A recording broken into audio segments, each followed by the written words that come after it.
Think back to the last time you sat down across from your boss for an annual performance review. Oh, yeah, that feeling. Right. Your stomach is in knots, your pulse is up, and you just know that your entire year of hard work, like all those late nights and complex problem solving, is about to be reduced to just, a single number on a 5-point scale. It's universally dreaded. It really is. It feels deeply, inherently unfair, doesn't it? Like you walk out of that room either relieved you somehow survived, or just furious that your manager completely forgot about that massive project you saved back in March. Which happens constantly, by the way. Exactly.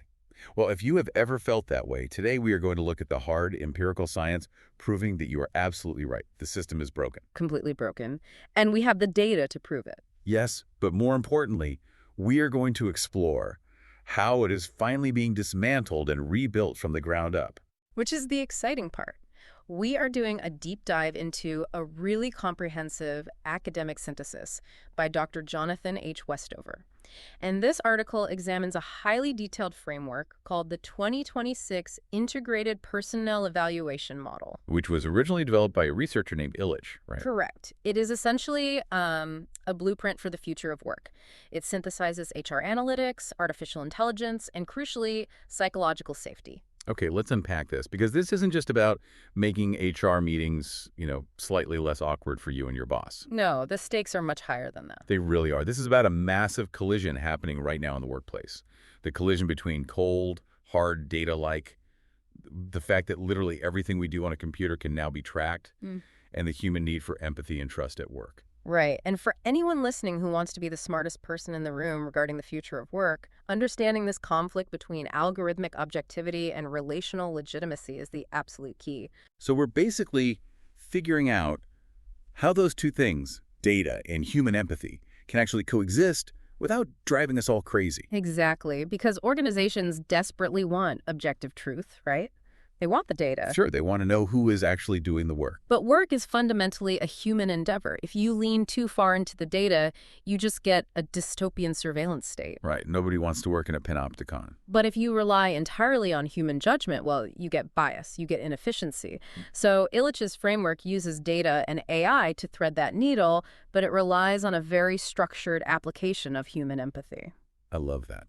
But before we can even talk about how this new system works, we have to look at the rubble of the old system. You have to diagnose the disease first. Yeah.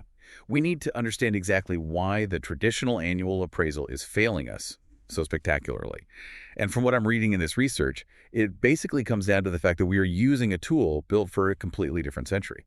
That's spot on. It is a profound architectural mismatch. Like trying to use a hammer to fix a computer. Basically. The traditional annual or semi-annual review was designed for an era of incredibly stable job definitions and very rigid hierarchies. So we're talking about like mid-20th century manufacturing. Exactly. Think of a factory floor or a very traditional corporate back office from the 1960s.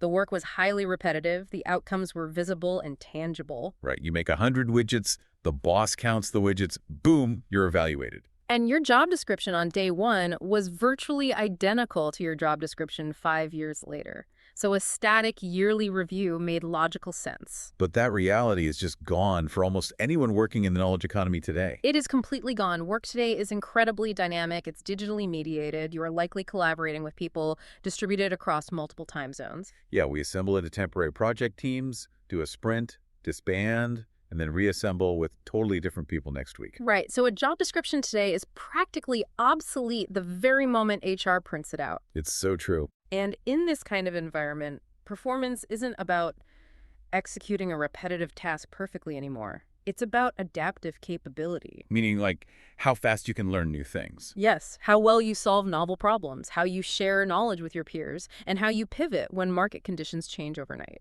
So using a static once-a-year form to measure dynamic, highly collaborative work is, honestly, it's like trying to measure the speed of a race car by looking at one blurry screenshot taken at the very end of the year. That is a fantastic analogy. It is just fundamentally the wrong instrument. But even if we ignore that for a second, like even if the job was completely static, the people holding the clipboard are still human. Which introduces a whole other layer of failure. Right. And that brings us to a massive eye-opening study from the early 2000s that I read about in the deep dive material. It fundamentally changed how I view performance ratings. Ah, you're referring to Scullin and colleagues, their year 2000 research on ratter variants. Yes. This is one of those academic findings that once you fully grasp the mechanics of it, it just shatters the illusion of the entire traditional HR system. It really does. It's devastating to the concept of objective human evaluation. So let's say I get my review, and my manager gives me a 4 out of 5 on, I don't know, leadership or communication. I naturally assume that the number 4 represents my actual behavior. Right, that's what you're told it means. But this study found that the number actually represents 3 entirely different things mixed together, and my actual performance is only one of them. Correct. So the researchers mathematically broke down the statistical variance of thousands and thousands of ratings to see what was actually driving the numbers on the page.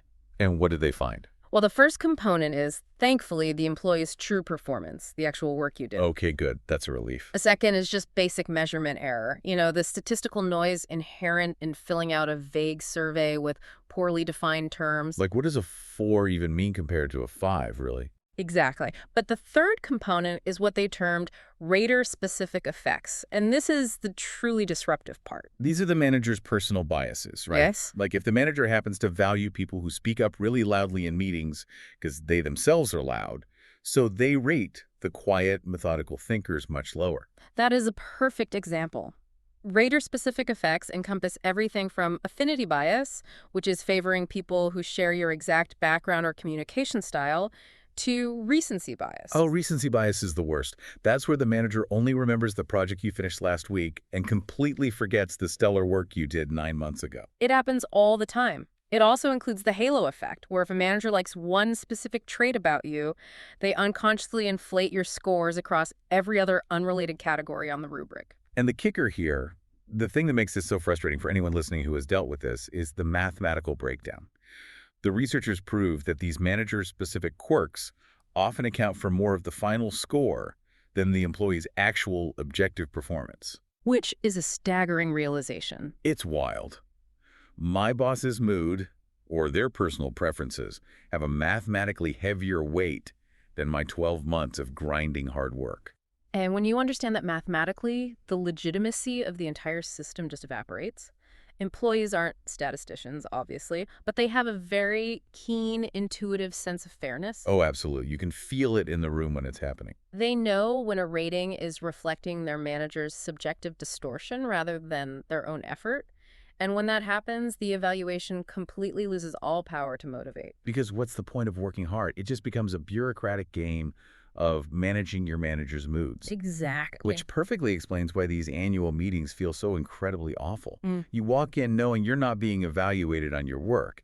You're being evaluated on how well you've catered to your boss's specific psychology over the last few weeks. Right. And there's another massive structural flaw in the design of these meetings. We can look at Murphy and Cleveland's research from 1995 regarding what happens when you try to mix evaluation with development. Oh, right. Because organizations try to cram everything into this one meeting, don't they? They do. They use the annual review to do two contradictory things simultaneously. First, they evaluate you to determine your bonus, your raise, or your promotion. Money part. The money part. And second, they try to provide developmental coaching, identifying your weaknesses so you can grow and improve your skills for the future. But if my mortgage payment or, my child's college fund depends on that bonus I'm getting in this exact same meeting, there is absolutely zero chance I am going to sit there and actively discuss my weaknesses. None whatsoever. Your brain goes into full survival mode. Yeah, I'm putting up a shield. Which is exactly what the research shows. When evaluative and developmental objectives coexist in the same meeting, the human brain zeroes in almost entirely on the evaluative threat. Because it's a threat to my livelihood. Exactly. So the employee shifts immediately into a defensive posture. They engage in what psychologists call impression management. Which looks like what, practically speaking? Well, if the manager brings up a legitimate area for improvement, the employee instantly argues back, justifying their actions and making excuses to protect their compensation. Or they pivot to bragging, right? Like trying to inflate their accomplishments to balance the scales. Yes, they deflect. But think about what is actually required for authentic developmental learning. You have to be willing to say you messed up. Yes, it requires vulnerability. It requires the psychological safety to look at your boss and say, you know what? I really struggled with that client presentation. I don't think my data visualization skills are where they need to be. Can you help me? Which is a beautiful conversation to have. But the moment evaluation, the money enters the room, that authentic self-reflection is just completely destroyed. It vanishes. It makes complete sense. If admitting a flaw costs me real money, I am going to hide every single flaw I have. Naturally. So the annual review is basically a disaster on all fronts. It measures the wrong things, it's riddled with the manager's personal biases, and it actively prevents honest growth. That is the grim reality of it, yes. Huh. So my immediate reaction to all of this, and I think this is probably the reaction of a lot of executives over the last 10 years, is to say, okay, fine. Humans are biased. Humans get defensive. Isn't the obvious answer just to remove humans from the equation completely and let the data speak for itself? Yeah. Like, if we have the tech to track everything, let's just do that. This raises an important question, and it's precisely the pivot that much of the corporate world actually attempted to make recently. Really? They just went all in on the data. They tried. We saw a massive movement away from the annual schedule toward what Capelli and Tavis documented in 2016 as continuous performance management. Okay, so what does that look like? The idea was to abandon the rigid yearly meeting schedule and instead use digital tools to track performance constantly. Generating a continuous stream of objective data and having fluid check-ins. Right, so no more sitting down once a year trying to remember what happened in February. You just have a constant dashboard of metrics. But organizations very quickly hit a wall with this approach. Why? If the data is objective, shouldn't it work? Because simply increasing the frequency of measurement doesn't fix the underlying architectural flaws. If you don't have the right cultural infrastructure in place, continuous monitoring doesn't feel like continuous support. It feels like surveillance. Oh, absolutely. I can feel my anxiety spiking just thinking about it. Instead of the dread of the annual review once a year, I now have the low-level chronic anxiety of knowing my keystrokes are being logged, my email response times are being measured, and my Slack status is being monitored every single minute of the day. Right. And from a managerial perspective, it becomes completely unmanageable. This continuous tracking generates a staggering volume of behavioral data. It's just a fire hose. A human manager cannot possibly process real-time data streams for a team of 20 people. They just lack the cognitive capacity and the time to turn all those data points into meaningful developmental coaching conversations. So what happens to all that data? It just sits there in a dashboard, completely devoid of human context, mostly being used punitively when a specific number drops. So we're basically jumping out of the frying pan and into the fire here. We go from infrequent, biased reviews to a constant, overwhelming fire hose of surveillance data. Let's look at the actual fallout of this. What happens to an organization when it relies on this illusion of objective data? To understand the fallout, we really have to distinguish between the types of data organizations are suddenly collecting. The explosion of digital platforms, project management software, collaborative documents, internal communication networks. It means every single thing we do leaves a digital footprint. Right, there's a record of every click. But HR analytics frameworks tell us we absolutely must categorize this data into three very distinct buckets. Input metrics, process metrics, and output metrics. Okay, let's break those down. So input metrics would be like what I bring to the table on day one, my degree, my past experience, my baseline coding skills if I'm an engineer. Exactly. It's your foundational capacity, your qualifications. Then you have process metrics, which measure the how. How do you actually get the work done? So that's the collaborative stuff. Yes. Are you collaborating across departments? Are you participating in peer reviews? Are you actively sharing knowledge with junior team members, or are you hoarding it? That's the process. Got it. And finally, you have output metrics. These measure the tangible result. Did the software ship on time? Did you hit your quarterly sales quota? And I'm guessing the trap here is that outputs are incredibly easy to track, right? But process is really, really hard to measure. So companies just ignore the process entirely and focus 100% on the output. That is the core of the data illusion. Having terabytes of data tricks organizations into thinking they have this objective truth, but they are almost always just looking at raw output. Because it's easy to put on a spreadsheet. Exactly. And the danger of judging solely on output is that outputs are frequently subject to external variables completely outside of the employee's control. Okay, give me an example. Well, think about a global supply chain collapse. Oh, right. Like what happened during the pandemic. Yes. If you are a stellar salesperson, your process might be absolutely perfect.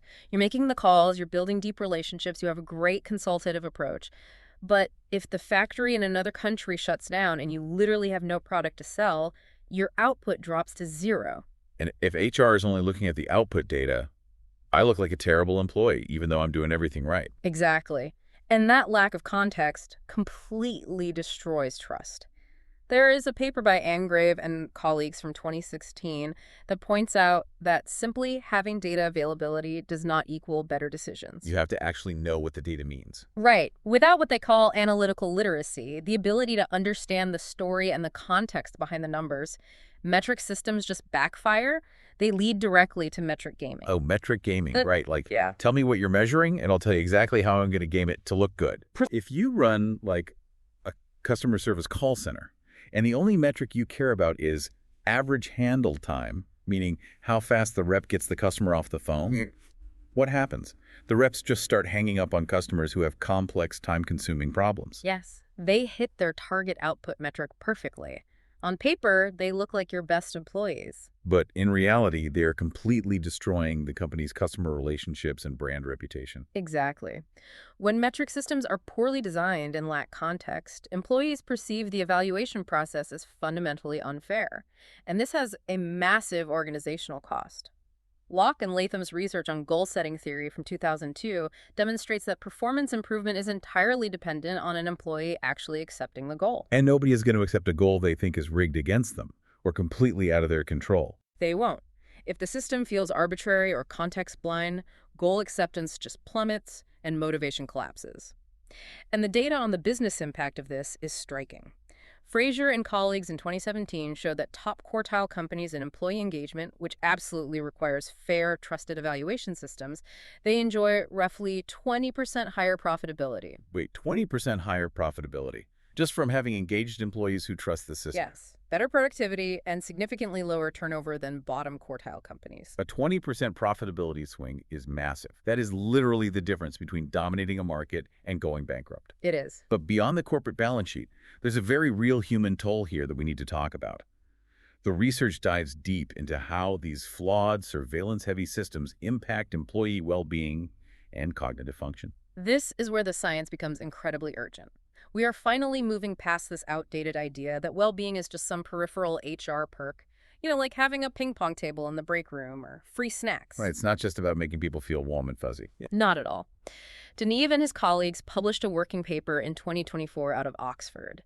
They analyzed massive amounts of real-world data and proved a direct causal link between employee well-being and a firm's market valuation and return on assets. So well-being is literally a core engine of business viability. Yes, but the way we run evaluations right now is actively dismantling that engine. Dew and Cooper argued in 2021 that knowledge work today, whether you're writing code, designing marketing campaigns, doing complex financial analysis, it requires highly specific mental resources. Like what? You need cognitive flexibility to adapt to new information. You need sustained attention. And you need creative problem-solving skills. And what happens when you put those workers under a punitive surveillance system? Well, what is the fastest biological way to destroy cognitive flexibility? It's chronic stress. When an evaluation system is punitive, when the metrics are opaque, and when employees feel they are constantly being monitored without context, it generates a chronic, low-level stress response. The human nervous system shifts into a constant threat detection state. Fight or flight. Exactly. And when you're in fight or flight, your brain literally shuts down the prefrontal cortex, right? Yeah. The part of the brain responsible for creativity and complex problem solving. It just diverts all that energy to basic survival. You literally lose the biological capacity to do high-level knowledge work. It is a profound paradox. It's so ironic. Organizations build these high-pressure, data-driven evaluation systems to squeeze more performance out of their people. But the stress generated by those systems literally destroys the exact cognitive resources those employees need to do the job. It is entirely counterproductive. It's like trying to make a horse run faster by starving it. It makes zero sense. And I imagine it completely ruins the culture of the team, especially when it comes to psychological safety. Yes, Amy Edmondson's work from 1999 on psychological safety is critical to understanding this failure. Remind me how she defines that. Psychological safety is the shared team belief that interpersonal risk-taking is safe. It basically means you can raise your hand and say, I made a mistake, or I don't understand how to use this new software, or I have a crazy idea that might fail, without any fear of being humiliated or punished by your team or your boss. But if I know that every single mistake I make is being logged in a continuous surveillance dashboard, Yeah. or that admitting a flaw in my annual review will directly cost me my 3% raise, I'm never going to take a risk. Of course not. I'm going to hide my mistakes. I'm going to cover up the bugs in my code. I'm going to pretend I know exactly what I'm doing until everything eventually crashes and burns. And when individuals hide their mistakes to protect their individual metrics, the organization as a whole completely loses its ability to learn and adapt. The feedback loop is broken. Wow, so the diagnosis of the old system is just severe. We have biased human judgment combined with context-blind data surveillance, Yes. resulting in metric gaming, destroyed cognitive flexibility, and massive hidden risks because nobody feels safe. That is the grim reality of the legacy systems we are still largely using today. Okay, that is a bleak but honestly incredibly accurate picture of where many companies are right now. The disease is bad. But this is exactly why Illich's 2026 IPM framework is so fascinating to read about. It's a breath of fresh air. It really is, because it doesn't just point out the flaws, it offers a highly structured, three-layered cure. So let's look at how we start rebuilding. We need to measure performance, because obviously companies still need to make money, but we need to do it without making people sick. Let's explore the first foundational layer of this model: multidimensional metrics and participatory goals. Layer 1 is about completely redesigning the measurement architecture itself. We know that focusing solely on output metrics is disastrous, so the framework insists on what we call multidimensional indicator design. Multidimensional, so more than one thing at a time. Yes. It's essentially an evolution of Kaplan and Norton's balanced scorecard concept from back in 1992, but updated for the massive data availability we have in the digital age. It means capturing a holistic, 360-degree view of how work actually gets done. So if I'm a manager at a bank, under the old system, I'm evaluated on one dimension, basically. How many loans did I sell this quarter? If I hit the number, I'm a star. But under a multi-dimensional framework, how does that change? My boss is forced to look at a broader picture, right? Yes, exactly.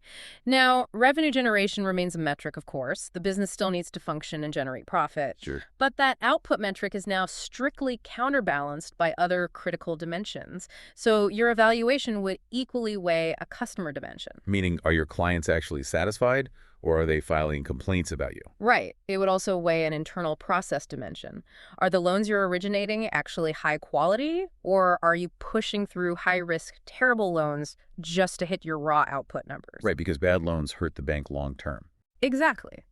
And it also includes a learning and governance dimension. Are you completing your compliance training? Are you mentoring junior analysts on your team? That immediately changes behavior. Because if I know that hitting my sales quota by lying to customers or approving terrible loans will instantly crater my scores in the process and customer dimensions, I can't game the system anymore. The multidimensionality acts as a check and balance on itself. Precisely. You can't optimize for one variable at the expense of the organization's overall health. And this is being applied very effectively in the tech sector right now as well. Oh, I bet. Tech loves metrics. They do. Historically, software engineers were often evaluated on code velocity. Basically, how fast can you write lines of code and push them to production? Which is exactly how you end up with incredibly buggy, unreadable software that crashes a week after launch, right? Yeah. Because they just want to ship it fast. Exactly. But a multidimensional approach tracks velocity alongside collaborative process metrics. They measure your code review participation. Like, are you actually helping your peers find errors in their work before it ships? Yes. They track documentation quality. Are you leaving clear, comprehensive notes so that if you leave the company, someone else can actually understand the architecture you built? They track knowledge sharing and responsiveness to fixing bugs. It basically measures the invisible glue that actually holds a team together. I love that. Yeah. But it also raises a new issue for me. What's that? Well, if you suddenly hand me a dashboard with 15 different metrics instead of just one, I might feel even more micromanaged. Like, if the goals are still just being handed down from executives on high, it still feels oppressive, just in 15 different ways instead of one. Which is why the second half of Layer 1 is so crucial, participatory goal setting. Participatory, meaning the employee participates. Yes. The research is definitive on this. Yeah. You can look at decades of studies on goal-setting theory by Latham and Locke. They show that when goals are simply imposed on an employee from above, psychological commitment is incredibly low. Because it's just a command. Right. But when goals are co-created, When the employee has a genuine voice in shaping what success looks like for their specific role, commitment and intrinsic motivation skyrocket. So it's the difference between a boss walking in and saying, you need to increase sales by 10% versus a boss sitting down and saying, hey, we need to grow the business. Where do you think you can make the biggest impact this quarter? Yes. And there is a brilliant illustrative case study in the research regarding a massive global professional services network.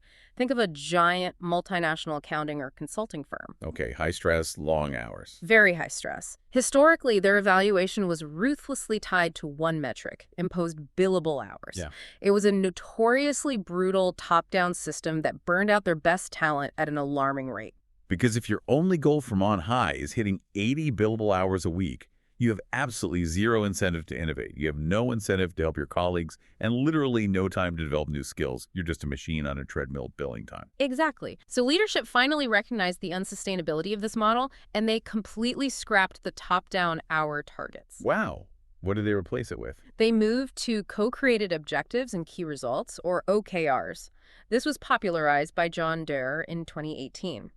At the start of every single quarter, partners and associates sit down as peers, and they jointly negotiate their goals. They negotiate them. That's a huge shift in power. It is. They balance targets for direct client impact with firm-building goals, like maybe leading a new internal research initiative and personal development goals. Because the associates actually help write the goals, they feel a deep sense of ownership over them. It's no longer a punishment. It's a mutual agreement. And I imagine the retention rates reflected that shift. Drastically. The research notes that this participatory shift resulted in significantly reduced turnover among their highest-performing associates. They stopped burning out their future leaders because the goals finally felt meaningful, balanced, and most importantly, fair. Here's where it gets really interesting, though. So we have better balanced metrics, and we have goals that employees actually helped create, but we are still dealing with continuous real-time data streams on those dashboards. How do we look at those real-time dashboards without it feeling like Big Brother is constantly watching? That is the socio-technical challenge. It requires a massive psychological shift in how managers react to the data. There is a case study of a multinational technology corporation that successfully deployed real-time performance dashboards tracking all these multidimensional metrics. But the key to their success wasn't the software, it was their manager training. How do they train them differently? They explicitly trained their leadership that when a metric dips, say an engineer's peer review engagement drops for 2 consecutive weeks, the dashboard is not a tool for blame. It is an early warning system to initiate a support conversation. Oh, this is a huge paradigm shift. Instead of waiting for a retrospective gotcha meeting in December where the boss says, hey, you failed back in October, the boss sees the real-time dip in October and reaches out immediately. Not to yell, but to ask, hey, I see the numbers are trending down. What's blocking you?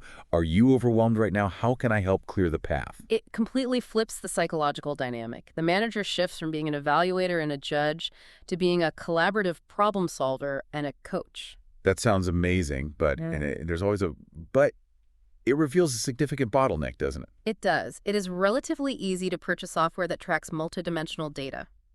It is incredibly difficult and time-consuming to train human managers to look at a dipping red line on a graph and feel genuine curiosity rather than anger and frustration. And frankly, beyond the psychology of it, there's just a raw capacity issue. If I'm a manager with 20 direct reports, and each report has a multidimensional dashboard tracking 10 different collaborative and output metrics, I can't look at 200 real-time data streams. A human being cannot process that without drowning in the noise. You have hit on the exact reason why Layer 1 by itself is insufficient. When you capture the true multidimensional complexity of work, you generate data volumes that far exceed human cognitive limits. And that necessitates Layer 2 of the framework. Artificial intelligence as a mirror, not a master. Okay, so the human manager is drowning in the dashboard data, and we bring in AI to act as the processing engine. But we aren't just talking about a program that generates an automated weekly summary, right? We're talking about something much more advanced. We are talking about the crucial shift from descriptive analytics to predictive analytics, which Tambay and colleagues outlined beautifully in 2019. What's the difference between the two? Descriptive analytics just tell you what already happened. For example, your team's turnover rate last quarter was 12%. It's looking in the rearview mirror. Helpful, but a bit too late. Right. Predictive analytics, however, powered by machine learning, can process vast amounts of historical performance data, communication network patterns, and learning platform engagement to identify complex correlations. It spots early warning signs long before a human manager could ever perceive them. That sounds incredibly powerful, but also, slightly science fiction. Yeah. Let's ground this. How does predictive AI actually work in a real-world HR scenario? The research highlights a large financial institution that built predictive machine learning models specifically to identify flight risk, meaning they wanted to know which of their absolute top performers were likely to quit in the near future. So how does an algorithm know I'm going to quit before I even hand in my 2 weeks notice? What is it actually looking at? It analyzes a complex, interconnected web of data points that a human would struggle to synthesize simultaneously. The AI looks at an employee's performance trajectory over time. It compares their compensation not just to the broad market, but to peers within the company performing similar work. Okay, that makes sense. It analyzes the velocity of their promotions, like how long have they been stagnant in their current role compared to historical averages. It looks at the historical turnover rate of their specific manager. It even monitors their engagement with internal learning and development portals. So let's say you have an employee, Sarah. She's a top performer. Her outputs are great. A human manager just sees high sales and assumes she's totally fine, right? Yes, a human manager would overlook the subtle signs. But the AI notices that Sarah hasn't had a promotion in 3 years. Her pay is sitting in the bottom quartile for her tier. She recently stopped logging into the optional training portals she used to love. And her manager has a historical pattern of burning people out. The AI weighs all of those subtle shifts together. Precisely. And in this specific case study, the algorithm was able to flag high-performing employees who were at an elevated risk of resigning up to 6 months before they actually left. 6 months. In the business world, a 6-month head start is an absolute eternity. It gives you so much time to actually fix the problem. Which is exactly how they utilized the data. They didn't just let the AI passively observe. When a top performer was flagged, an HR business partner would proactively intervene. What would they do? They would initiate a career development conversation out of the blue. They would explore internal mobility options if the employee was feeling bored or stagnant. They would adjust compensation immediately if the market data showed a disparity. And the ROI on that must be staggering, considering how much it costs to recruit and train a replacement for a top performer? It was immense. By intervening proactively based on the AI's predictions, this institution reduced their regretted attrition, meaning losing people they really wanted to keep by a full third. The cost savings and retention completely dwarfed the cost of building the analytics infrastructure. That is a phenomenal use case for quantitative data. But the research also talks about AI analyzing qualitative data, right? Because we don't just generate numbers at work, we generate a massive amount of text, emails, peer feedback forms, self-assessments. A human HR department could never read and synthesize thousands of pages of written reviews. They cannot. But natural language processing, or NLP, can. NLP algorithms are designed to extract sentiment, underlying themes, and structural patterns from massive volumes of unstructured text. There's a 2024 paper by Madad and colleagues that dives into this, and this leads to one of the most vital applications of AI in this new framework, auditing human bias. This is where we get into some really uncomfortable truths about the workplace. There is a study detailed in the paper about a global consulting firm that used NLP to scan their performance review narratives. What exactly did the AI find? It uncovered a massive systemic disparity in how managers evaluated their employees based on gender. Oh, wow. How did they figure that out? The consulting firm fed thousands of written performance reviews into the NLP system. The AI was instructed to analyze the specific vocabulary used to describe consultants who had all received the exact same quantitative performance rating. Wait, so everyone in this data set was objectively rated as a top performer. The numbers were identical. Yes. Let's say everyone analyzed was rated exceeds expectations numerically. But the NLP revealed that the language managers used to justify those identical ratings was starkly, deeply divided by gender. What did the language show? Female consultants were overwhelmingly praised for their communication style, their collaborative nature, and their team cohesion. Which sounds nice. But male consultants in the exact same performance tier were disproportionately praised for their strategic thinking, their vision, and their leadership potential. Wow.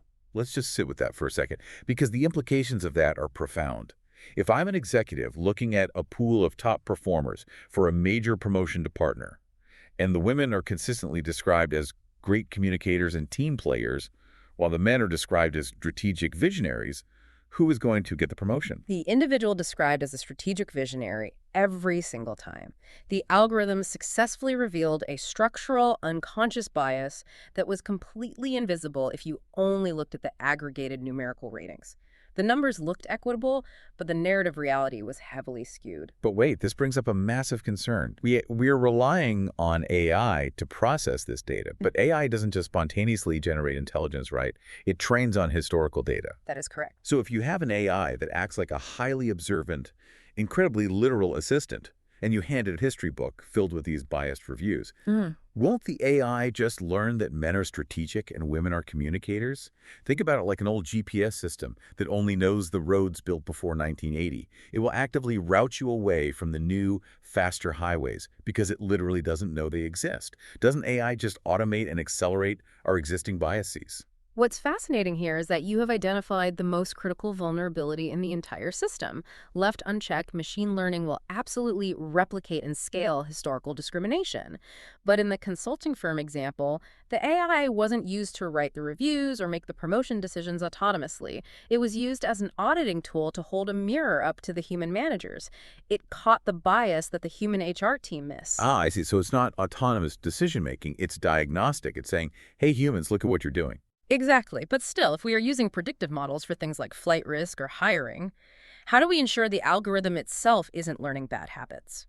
This is the domain of algorithmic fairness and governance, which researchers like Raghavan and Watcher have written extensively about. So how do you govern it? The research stresses that technical fairness measures like just having engineers tweak the code are insufficient. You need robust multidisciplinary oversight.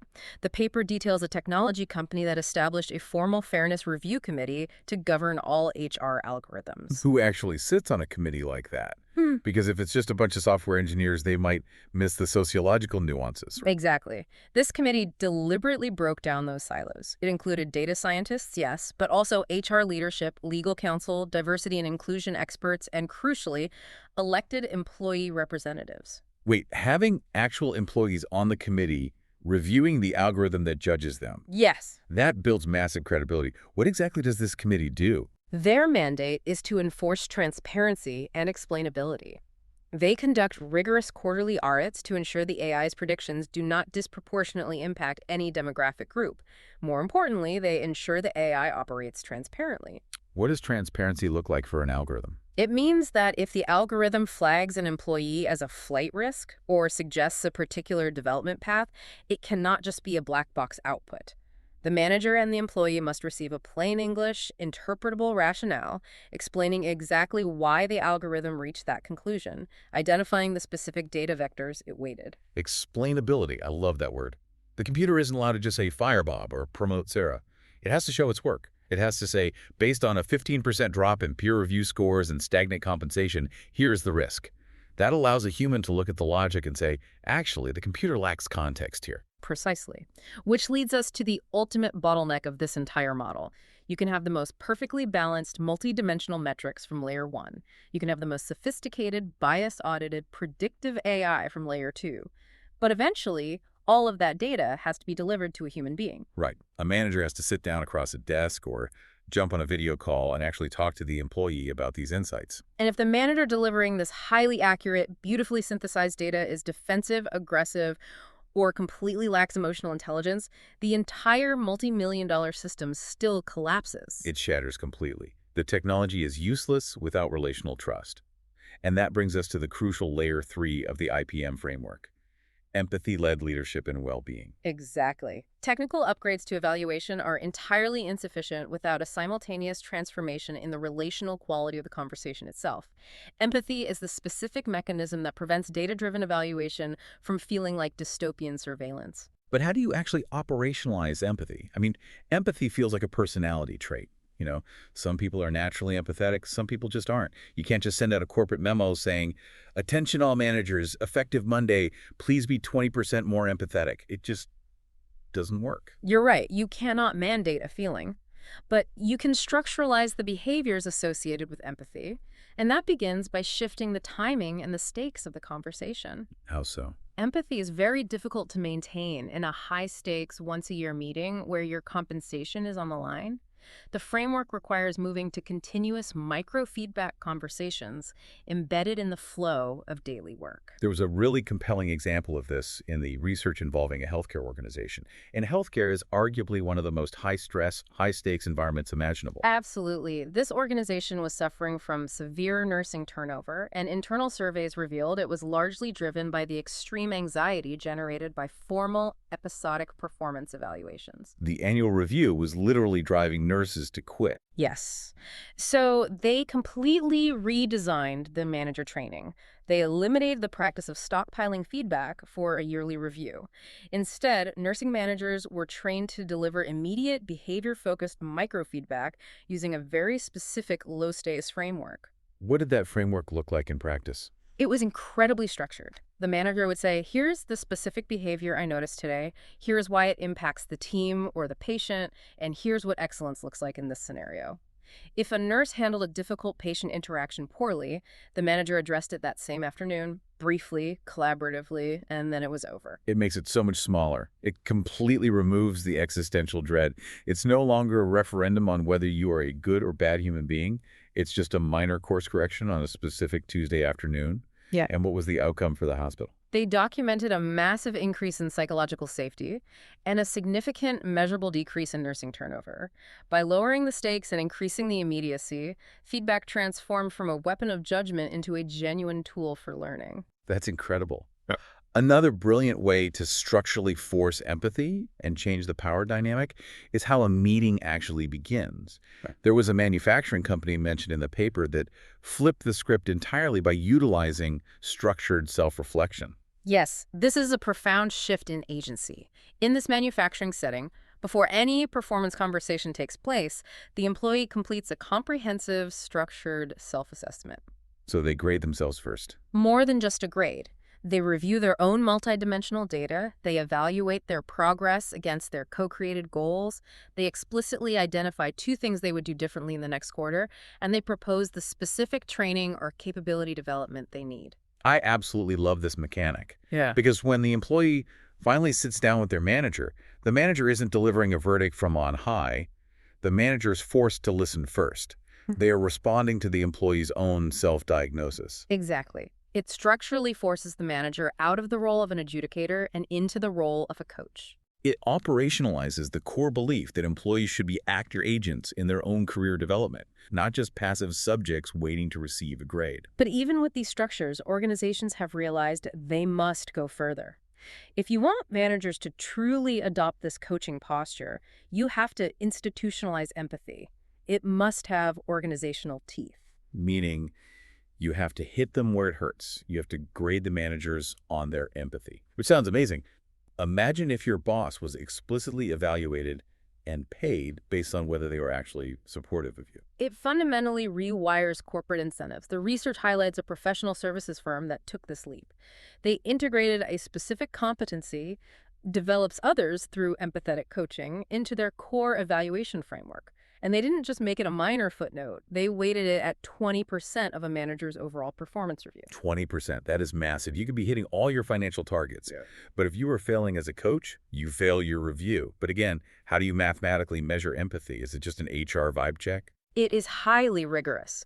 They measured it using comprehensive 360-degree feedback, specifically surveying the direct reports on the manager's coaching behaviors, their availability, and their supportiveness. Furthermore, they equipped these managers with the Layer 1 and Layer 2 data, but reframed it as a well-being dashboard. Wait, a well-being dashboard. So they took all the data tracking inputs, processes, and outputs and used it to measure burnout. Precisely. The dashboards tracked indicators like sustained excessive overtime, high volumes of weekend emails, or a failure to take scheduled vacation days. And usually, companies love that stuff, right? Historically, yes. But crucially, this organization did not view these as positive indicators of hustle or dedication. They coded them as severe, high-risk warning signs. That is revolutionary. If your team is working 80-hour weeks, the company doesn't give you a gold star for extracting maximum productivity. The company penalizes you for failing to sustain your team's well-being. The manager is explicitly expected to see that data and proactively intervene to lower the burden. Empathy in this framework isn't about just being nice. It is a data-informed, heavily weighted, highly accountable performance metric. It is a core job requirement. And this commitment to well-being extends to how organizations evaluate flexible work, which is incredibly relevant in the post-pandemic landscape. Right, because there's a huge debate right now about remote work versus returning to the office and how you evaluate someone you can't physically see every day. The paper cited research by Niffin from 2021 regarding this. Yes. Niffin's research demonstrated that granting employees genuine autonomy over their work patterns profoundly reduces stress and increases engagement. The paper detailed a tech company that embraced this fully by decoupling evaluation entirely from working hours or physical location. They eliminated any metrics tied to presenteeism. Presenteeism meaning I'm just sitting at my desk looking busy so my boss thinks I'm working. Or in the digital world, keeping my Slack light green at 8:00 a.m. Exactly. This company stripped all of that away. You were not evaluated on when you logged in or how quickly you replied to a non-urgent message. You were evaluated strictly on the multidimensional outcomes and the quality of your collaborative processes, regardless of whether you did that work at 10 a.m. in the office or at 10 p.m. from your living room. And the result. A massive, measurable boost in retention, particularly for critical demographics like working parents and employees managing disabilities. It definitively proved that robust performance accountability and deep support for human well-being are not mutually exclusive concepts. When the system is designed thoughtfully, they are mutually reinforcing. Okay, so if we zoom out, we have built an incredible machine. We have layer one giving us balanced, multidimensional metrics co-created by the employee. We have layer two utilizing predictive AI to catch bias and alert us to early risks. And we have layer three forcing managers to actually be empathetic coaches who protect employee well-being. It sounds like a corporate utopia. It does sound idealistic on paper, but let's be real.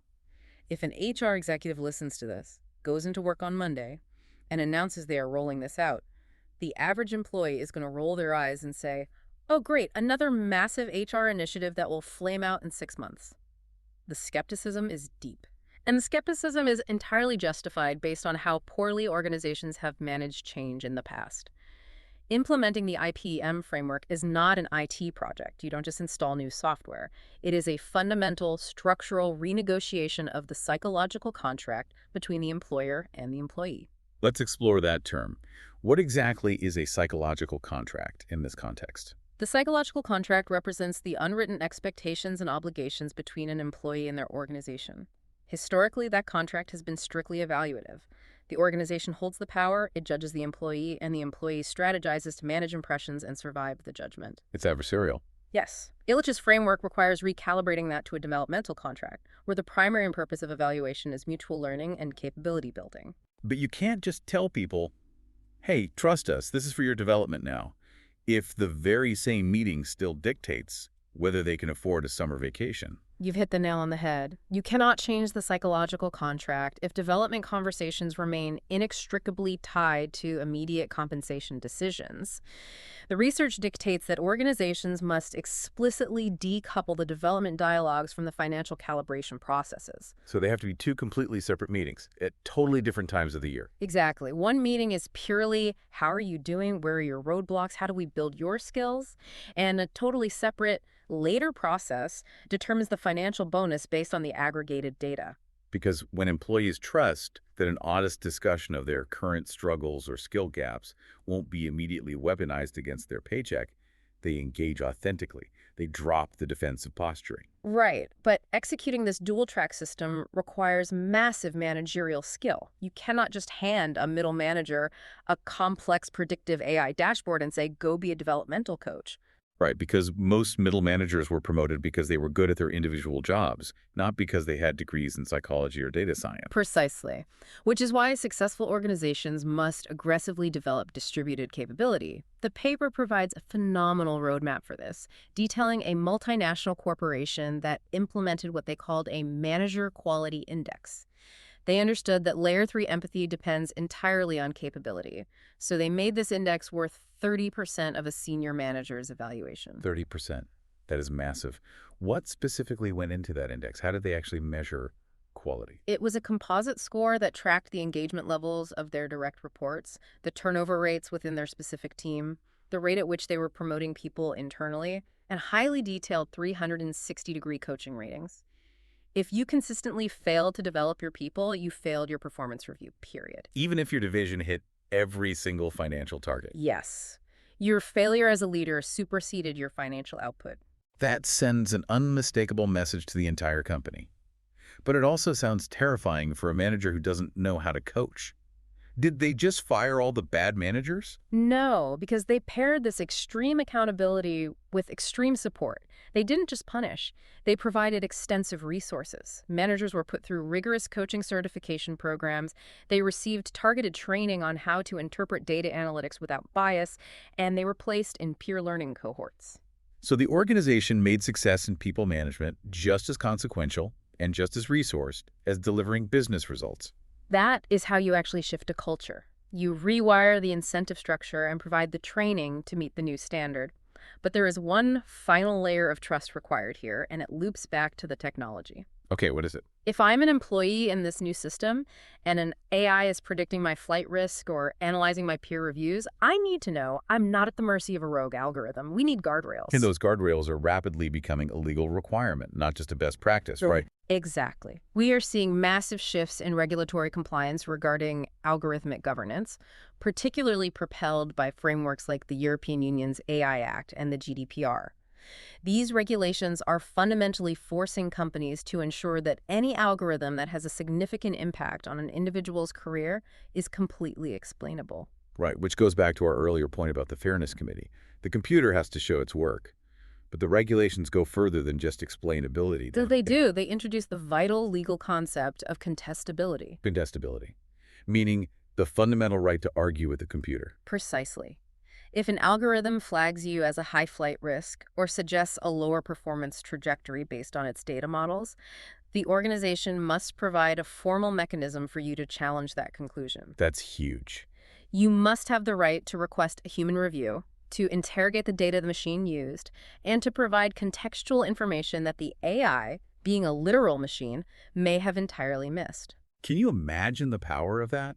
Sitting down with HR and saying, look, the algorithm says my productivity plummeted in October, but what the algorithm doesn't know is that I spent 40 hours that month unofficially onboarding 3 new hires because their manager was out sick. The human context overrides the machine. A European financial institution actually built this exact mechanism into their HR architecture. They granted employees full access to the multidimensional data used in their evaluations, and they maintained strict human override authority for all algorithmic conclusions. The AI advises, it never decides. That is the ultimate safeguard against the surveillance state. So what does this all mean? If an executive is listening to this deep dive right now and they are completely sold, they want the multidimensional metrics, the predictive AI, the empathy dashboards, the contestability, how do they actually start? You can't just flip a switch on a Friday and expect 10,000 employees to adapt by Monday. Attempting a global rollout overnight is a guaranteed recipe for failure. The transition requires a methodology known as evidence-based iteration, which is heavily championed by researchers like Rousseau and Behrens. You have to treat the rollout like a rigorous scientific experiment. So, pilot testing. Finding a small group and seeing if it actually works. Exactly. The research outlines a tech company that did this perfectly. They didn't roll out continuous feedback and multidimensional metrics company-wide all at once. They selected just their product development division to pilot the new system. Smart. Meanwhile, they kept the traditional annual review system running in their sales and operations divisions, using them as a control group. It's literally a controlled clinical trial for HR. It is. Over the course of 18 months, they meticulously tracked the data between the two groups. They monitored productivity, employee engagement scores, and voluntary turnover. Only when the empirical data proved that the new IPM framework generated superior engagement alongside equivalent or better business performance did they present the results to the rest of the company and initiate a global rollout. And that builds unshakable stakeholder confidence. You aren't asking the company to trust your HR theory. You are showing them hard data from their own colleagues. Yes. But there is one final, incredibly human element to all of this that Westover highlights in his synthesis. For any of this to work, for employees to ever trust management again, management has to do something very difficult. What's that? They must explicitly, publicly acknowledge that their previous evaluation systems were flawed, biased, and damaging. If leadership rolls out a shiny new AI-driven system while maintaining the pretense that they have always been infallible, employees will reject it with deep cynicism. Because the employees know the old system was terrible. They live the trauma of it. If you don't validate their past experience, they won't follow you into the future. It requires a leader standing up and saying, "We got this wrong for a decade. The annual review was unfair to you, and we are sorry. Here is how we are fixing it." It is the ultimate act of organizational vulnerability. And by doing so, leadership models the exact psychological safety and continuous learning they are now asking their employees to exhibit under the new framework. What an incredible journey we've gone on today. We started in the dark ages, the broken, biased, frankly terrifying reality of the traditional annual review, a system built for 1950s factories, heavily distorted by manager bias, and mathematically designed to induce chronic stress and destroy cognitive flexibility. And we explored the incredibly structured, rigorous path forward through Illich's IPM framework. It begins with Layer 1, replacing top-down output obsession with co-created multidimensional metrics that capture the true collaborative nature of modern work. It leverages Layer 2, bringing in predictive artificial intelligence not as a master to surveil us, but as an observant, unbiased mirror to catch our human flaws and predict risks before they become disasters. And most critically, it relies on Layer 3, deeply accountable, structurally institutionalized empathy and well-being tracking, ensuring that the manager delivering the data acts as a supportive coach, because without that relational trust, the entire technological apparatus is worthless. It is a complete paradigm shift in how we view human capital. And it leaves me with this final provocative thought for you, the listener, to chew on. Think about your own workplace. The next time you sit down to be evaluated by your boss, or the next time you hold the pen and have to evaluate someone on your team, ask yourself this fundamental question. Is the conversation we're about to have designed to justify a past decision? Or is it designed to unlock future capability? Because in the digital age, with all the data and technology at our fingertips, a system that only looks backward to assign blame is already obsolete. A profound and entirely necessary question for every professional to ask themselves. Thank you so much for joining us on this incredibly expansive deep dive. As you head into your workplace this week, keep an eye out for those metric and empathy dynamics. Notice exactly what your company chooses to measure, but more importantly, notice how they choose to talk about it, because that makes all the difference. We will see you next time.